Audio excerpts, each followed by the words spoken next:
Vous informer, c'est notre souci majeur. Pour toute information politique, culturelle, sportive, abonnez-vous sur votre chaîne Bibiche Mbombo officiel. Bibiche Mbombo officiel, l'information à temps réel. Abonnez-vous massivement et vous ne serez pas déçus. Bibiche Mbombo officiel is the best.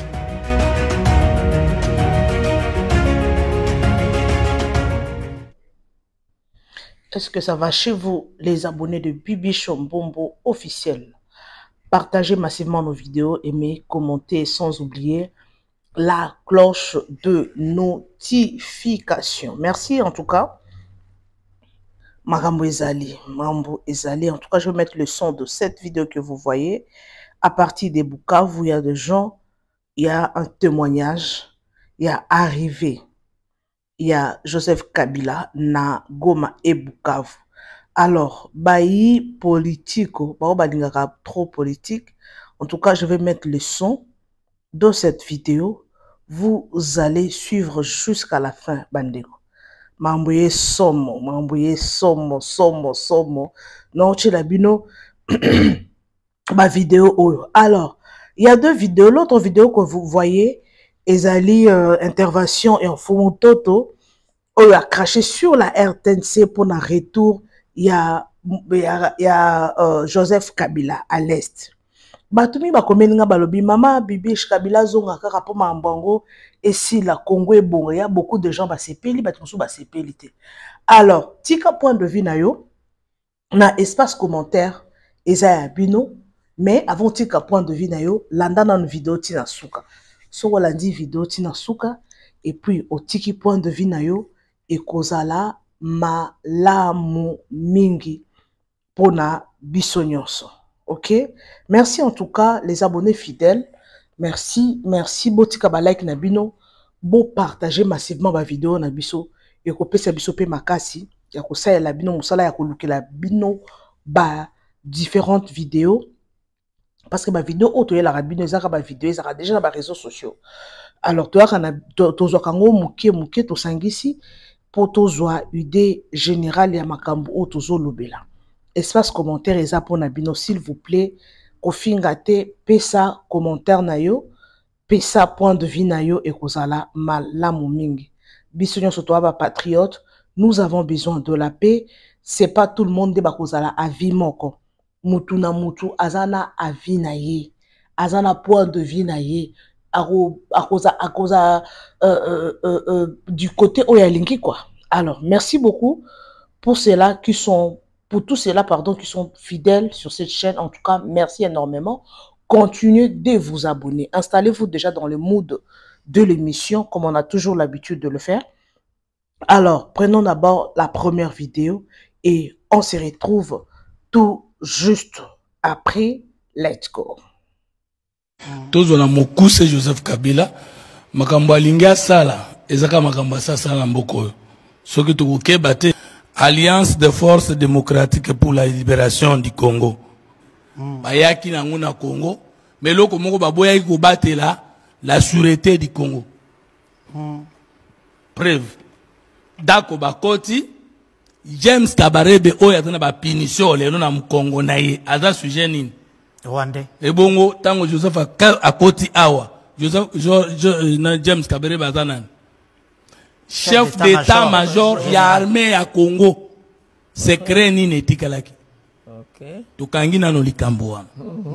Joseph Kabila, tango koti, azalaki déjà de quoi alekaki liboso, alobaki yango clairement ete azalaki moko na babundi na Rwanda pona kobundela kolongola moto za kuna na bokonzi na bango kuna. Tango akoti awa yena bande kuona balaki bambanda to baninga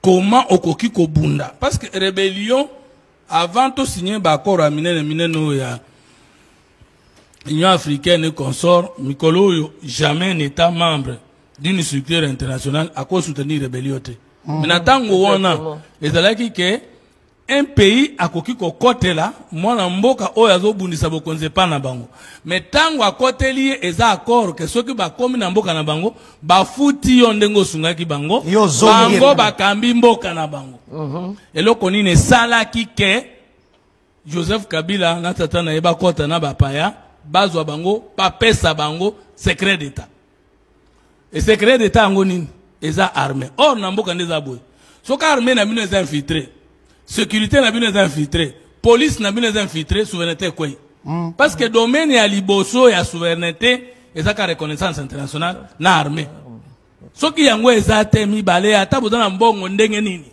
ata boza na conscience ndenge nini ekosimba te tokangi wana ya mibale muza sali na batu wana ka 4 ans babomiye mais ava baboma ye alobi AFDL na yaki nango mais tobosana eloko moko kondo Tshisekedi père alobi na bango oui biso tobundisaki non violence yo ye na minduki Mobutu akei mais senga facture na ba pays nyonso yaki na yo tofuta bango comme ça totikala biso moko bayokaki oyebi na tango wana bapekisa biso kobenga mutu étranger et puis balobi bakozala 4 pour citoyens village d'origine ezate province zate ka nationalité congolaise to bosana makambo te allez baye muza lobi conglomérat d'aventuriers d'opportunistes babomiye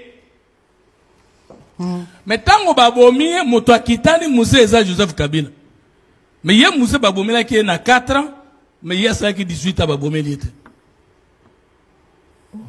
ça nous dit quelque chose moto pa boma muze tilelo te ebite ngana yebite mais mituna yo ki okufi mwana ya kitani yo mais procès no monani malamu te alors to bandi AFDL ba RCD KML KS KT Kanin ndeko ute kulubawa yango eboti CNDP na 2009 mais tango asali yango na 2009 poto kokoma pourquoi Kabila a poni kokota par parti oriental kasi sika bomba ki makambo na ezali kuna tokomona ngonde nga bombi tango siko ya diriger mukolo ya suka ya zo na pouvoir batuni na moninga na bino journaliste yoko 18 ans aussi pouvoir o regretter nini alors bino zo regretter ndenge na changer congolais te mais mboka échanger yi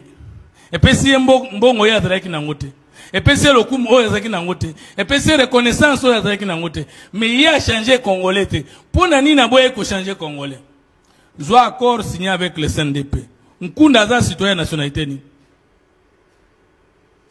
nkunda batore Bosco Tangana maintenant nani Kabila zo signé accord ya CNDP tokende kotala yango na article 12.8 o ye a signé na bango alobi na bango boye nkunda yo ozali rwandais ntagana yo ozali rwandais boye analyse ya basoda na bino nyonso une rébellion d'après lui mais ils en armée ils en police na yango bapesa bango tout grade bango moko bapesi bango balingi dans l'article 12.8 il y a accord signé en 2009 le président de la République honoraire Obasanjo a tout est-ce que Raymond Tchiban a signé accord oyo pourtant l'article 218 de la Constitution 217 pour na bato bakota en armée puis bazwa ba grade et ça na procédure on dit même que ba grade ya ba soda na ba militaire ya ba policier et sengeri et tenir compte ya ba aptitude physique peut et tenir compte de la représentativité nationale. Pendant que na kati ya mboka ba 5 poto na ba généraux photo ba ke ya bandundu eza autant ya kasa eza autant ya sankuru eza autant pour qu'armée keneneti côté mon côté pour armée nationale. Exactement. Ya ndimi et question ya armée et koki ko la traiter même le chef de l'état et mon côté. Parce que ezali question à bon somme ya mboka nazolo bango penza que ezali premier attribut à souveraineté d'un peuple armé parce que avec votre armée vous pouvez balkaniser un état donc vous avez armée à makasi boko kabola mboka musubo zueteni et comme boka mbale so vous avez armée à makasi au moni Crimée Et là, on est permettre Poutine à annexer parti wang. Et ça, non? Malgré communauté dans les autres, comme dans la force. Azuyango. Kabila yé na liste wana.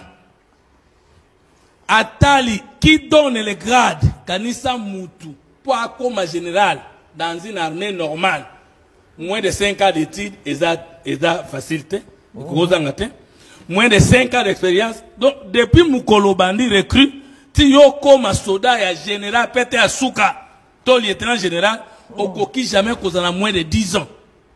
Ou bien, au Tanga qui maintenant, hors de bataille, il faut là qu'il s'appelle exploit ni yo sali na fonction de pression pour yo kende ko mériter pété à Souka en armée.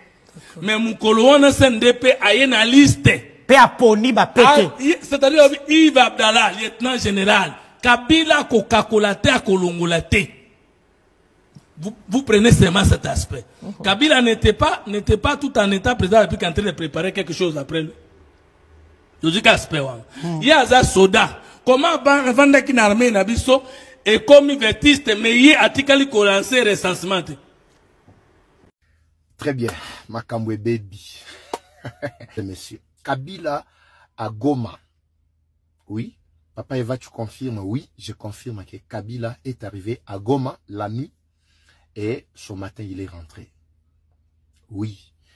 Kabila est arrivé, ce matin, il est rentré. Je vais vous expliquer pourquoi il a fait un saut aller-retour. Et il est rentré pour quel objectif? Les Wazalendo sont déjà à quel niveau?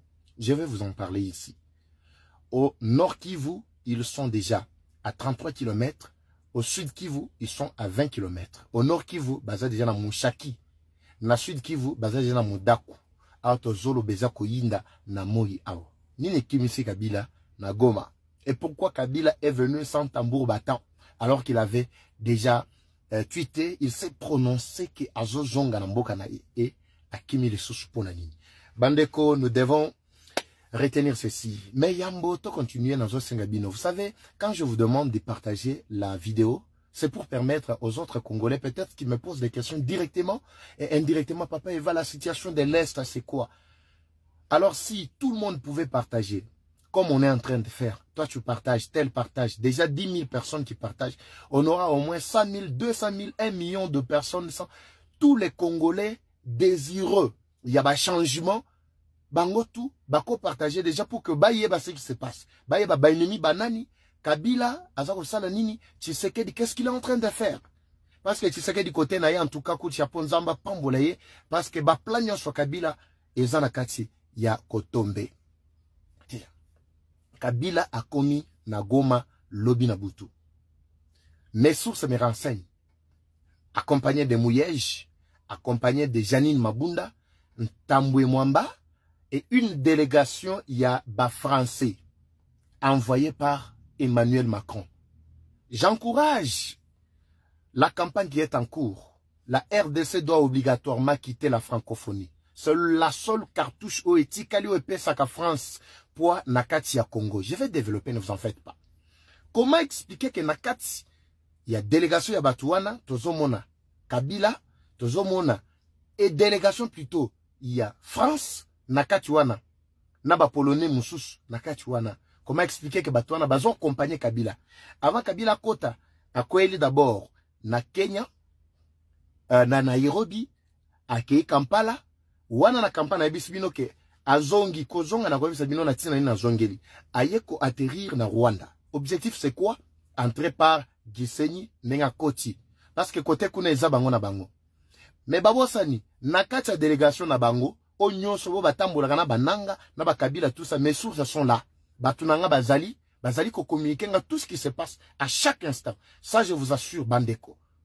Tindela penanga yeba déjà que tout ce qu'ils font, eza butu, eza nyonso exposé. C'est ce que la Bible dit. Tout ce qui est fait dans l'obscurité sera révélé par la lumière. Oui.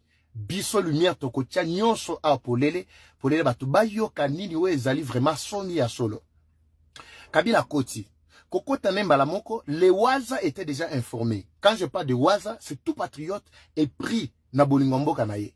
Objectif ya Kabila ou côté là qui ezaki pona ko étudier ba condition ayeba en réalité a évaluer nanga na bisaki bino que étape à liboso ezali pona ko évaluer musala nanga asalaki pendant tout ce temps mandat oyo ba pesaki nanga a continuer na yango soki asilisi ko évaluer yenda ko zwasko décision soit ya ko fanda na Goma pona ko occuper parti wana basala sous forme ya balkanisation bazaki ko luka basala soka moni que non ce n'est pas encore suffisant à kosake akoya siko de manière ya ba médiatiser na population akota na Uvira ou soit akota na Grand Katanga et lo kwa yela ki butu ezaki d'abord évaluation ya musala à évaluer musala mais jusqu'à là na zui ba rapport teka na kwa bisa makambo vraiment na zuite mais d'ici là je pense que je dois avoir tous les rapports à évaluer makambo nyonso nanga sali ezana côté oyo asepeli na côté oyo kanda et juillet pourquoi parce que ils n'ont pas réussi ya ko convaincre ba wazalendo côté selon maloba ona yoki selon ba source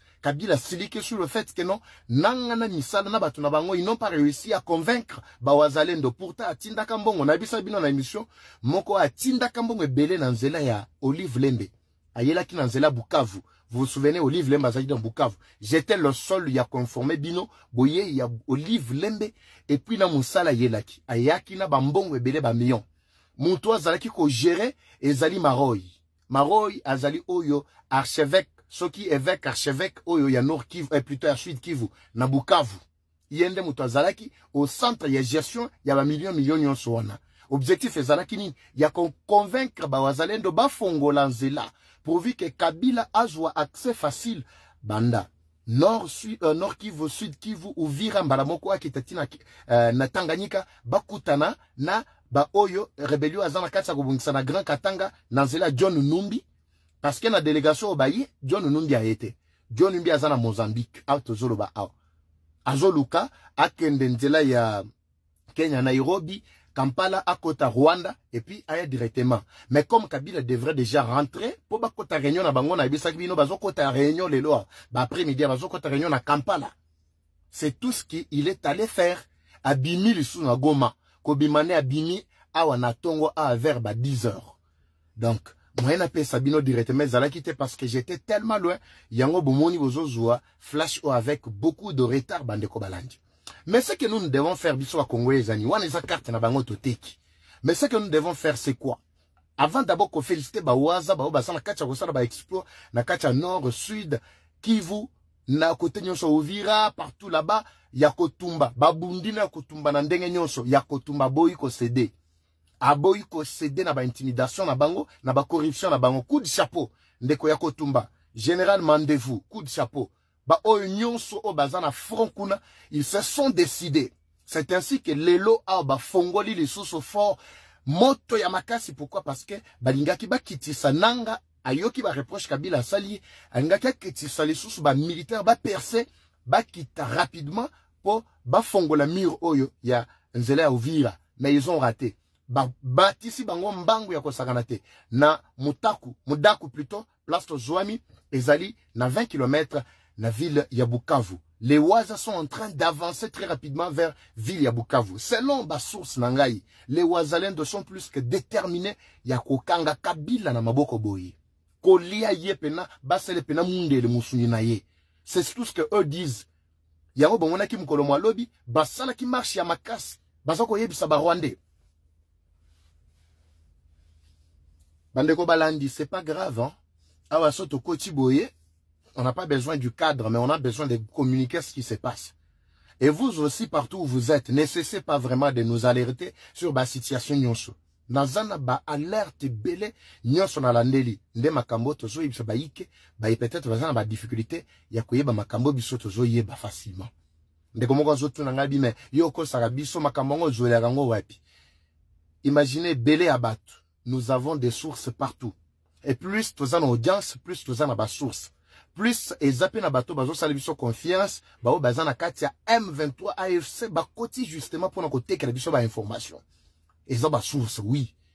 C'est pour cette raison la ngai na joie déjà responsabilité na bisa bino que entre patriotisme et professionnalisme ngana poni patriotisme parce que ce que j'ai fait ngana finga mutute. Ce que j'ai fait ezala nanga na tikala ko finga ete mais na yebi nanga ke non mayele na ye eza ko kate na makambozo sala mais tozo tinda la population a comprendre réellement Moussala ton rôle nanga za na kacha ko jouer na kacha mboka oyo na bango pe na Kabila. J'étais en train de dire que tango ba waza ba yoki que de l'autre côté Kabila azolinga akota, c'est ainsi que bango ba siliki ba lobi soki Tshisekedi jusque là traîne le pas, je ne sais pas. Mais boyoka ki interview ya Mutamba lobaki que non. L'instruction est comment? Inquisitorial. Inquisitorial, c'est-à-dire quoi? C'est-à-dire en cours. C'est-à-dire ezali nakati. C'est-à-dire les autres traitements. Nandenge ya kati. Ezate que non, bala kisango polele boete. C'est tout ce qui est en train de se passer plutôt bandeko balandi. Alors, tango ba waza ba yoki ke Kabila zana kacha ko mata, zana kacha ko percer vers Nord na Sud Kivu. C'est ainsi que boyoki lelo moto epeli na mudaku. Ba M23 ba bazaki kuna ba kufi tellement ebele, ba mususu kuna en tout cas ba zomata na vitesse vers Bukavu. Pourquoi? Résidence officielle à Kabila ezara na Bukavu. Place oyo ba yaka mingi pona ko corrompre, ba pesa bango nzela ba kita vers Uvira Tanganyika ezana Bukavu. Kabila n'a aucune force bandeko balandi. Yemoko akimi na tongo awa. C'est vrai qu'il fallait azonga akende ko participer na réunion na ibisa kidino yangonde loko esali que non akima.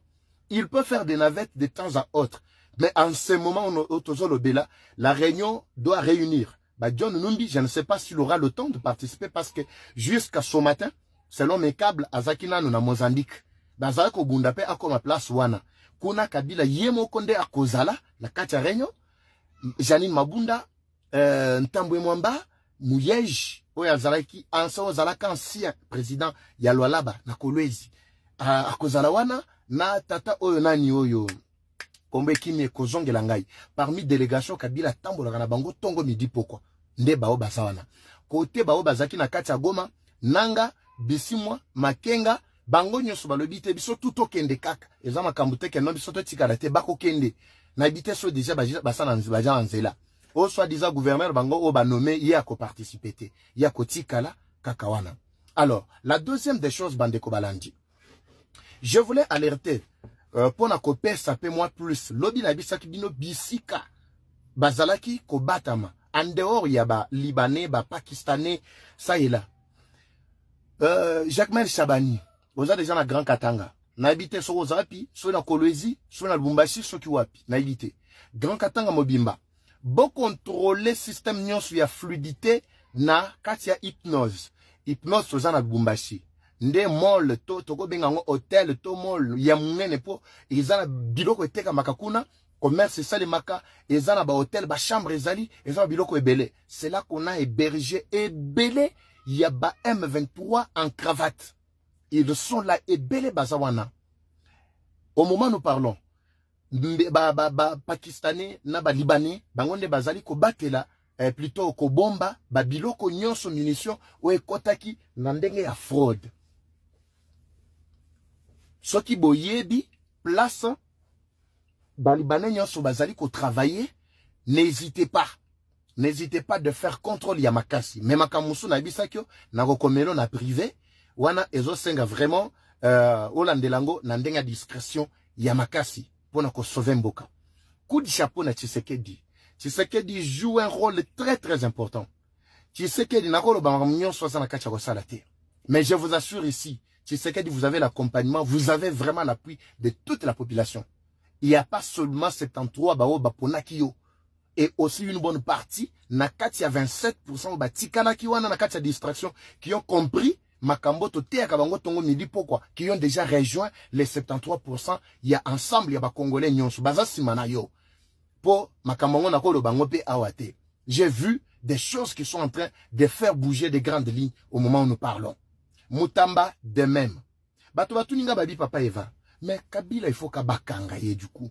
Ba bomaye du coup. Ba bombarder ka ba quartier na bango na place Bazwani pour que makambo yo toti ka makelele. Il y a beaucoup de gens qui m'ont appelé, qui ont lancé ce même message. Oui, effectivement, bandeko balandi.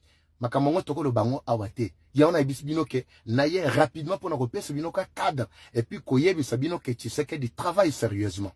Au moment où nous parlons, à cause de Moussala qui s'est dit à Kacha Kosala na koye bisabino te, wana peut-être ezango ba se rouille mais boye ba ke à cause ya musala zana kacha kosala Washington a eu décision ya ko remplacer ba président ba régime ya bamboka nyonso oyo Kenya, Uganda, Rwanda.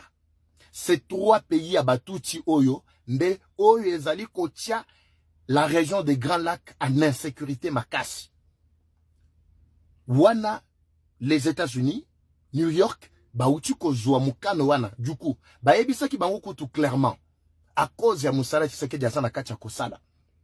Parce que revendication, soi-disant, il y a M23, il y a ceci, cela, le Kabila Bini, a revendiqué clairement si quoi yebisabiso elo kwa zoluka nini ou azoluka yebisabiso revendication na bango nyonso ezali non fondé ezana fondement à mon côté so ba yebisino que non tozo obundise pour alinga qui a changé constitution mais M23 n'a pas commencé avant Tshisekedi a manifesté plutôt n'a pas commencé après que Tshisekedi a manifesté intention il y a ko changer constitution té bobanda ko buma batu depuis très longtemps. Sobolobi que non, à l'époque il y a Kabila avait travaillé bien, Kabila avait défait complètement les M23, mais Awabino Boye, Boyoko Baby Samakambo, tout ça. Oui, mais on avait défait M23 en 2013, n'est-ce pas? Mais Oyo et Zanakacha Obonche Sekedi, Toko Bondi Saba Congolais Oyo et Wuchuapi. Alors que vous l'avez déjà défait. Bande Kobalandi, Kabila a Kenda quitté. Aïbi Sagibino que, Awande na Okende Boye, Nalobina Bino au revoir. C'est-à-dire, à un certain moment, il pouvait revenir. Mais il compte sur des milliards qu'il a amassés. Mais bah milliards, wana, au lieu de ça, il s'agit de Congolais, tana et comment servir siko ba américain, et comment servir siko ba tumususu ya libanda ya mboka. Parce qu'au moment où nous parlons, calamité, déjà sanction directe, Kabila et Jokweya, makamwa ba sanction, c'est ça pena biso penate. Ce qui réellement, mbongo wana kokaki ko servir na mboka na biso parce que tant bazo sanctionner bino c'est bazo geler bien na bino bazo geler bambongo c'est ce qui se passe quand on parle mbote bandeko tozali esika wapi bandeko bakwela kilikama nzinga ya maya njili nde esika o bazali kovanda toye awa pona kosola na bango mbote mama mbote papa masho to cholaki bandako echoli biloko nyonso echoli nde tomonaki bakonzi batindi mituka eye ebandi kozwa biso bambulance ezo ya kotika biso awa na bambulance wana ye nani atindaki yango vice premier ministre mtatindaki bambulance po ya kozwa biso mema biso awa nakokoma na bino awa na bandi ete ezali mokolo ya mibale oyo bozali awa nini oyo bozomona awa bayambaki biso kitoko kolala vraiment eza nango sans problème toza na biso bien makambo c'est bien mais pas c'est ça kaka parce que tout tambola bambongo te to ane eloko te papa na ngai tozo pesa yo na merci papa premier ministre to pesa yo na merci pona kosunga biso po place ya kolala nanu ezalaki te po soki otindaka baambulance te emema biso tolinga tolala libanda po place ezalaki te to pesa yo na merci pona opesi biso place ya kolala eloko ezopesa pasi eza yake toyena eloko moko te tala ndenge na komi salite eloko eza te tokomi awa place na biso ya kolala eza bien bapesi biso bambeto tozolala continue kaka na kosunga biso papa kozonga nsima te sunga biso kaka en tout cas te remercier mingi vraiment mingi le vice-premier ministre, ministre intérieur, le monsieur Jacquemaine Chabani. Yende pinande à Salaki by Forwana, on a évacué biso na ambulance, na bami tout cas, c'était une bonne acte au Basalaki gouvernement Jacques. C'est ça.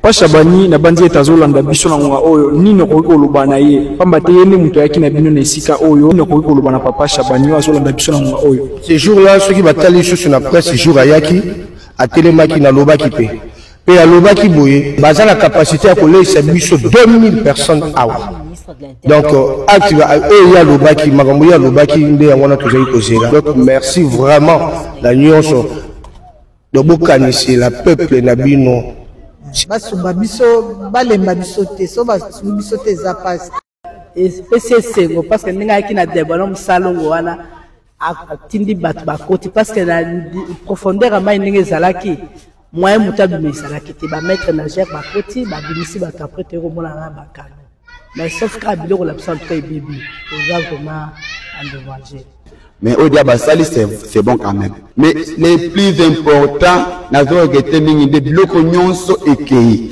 Mais le groupe tanga facilité yake, nazo bloco mositoni da soki diplôme nga ezali, de temps la koloka misal na biso, okuza mutala quelque part ba osengo diplôme, mais pour le match panga université ekei. Sina ke na entreprise mo koloka musala. Ba oni bangande ke na tanga. Ata obeti français, ata obeti anglais, ba ko senga document. Soki ba ko na facilité osunga biso ba dossier na biso wana basalisa ba document moko ko permettre que ce que l'équipe d'entreprise moko o déclarer ka inondation bandimi na musala.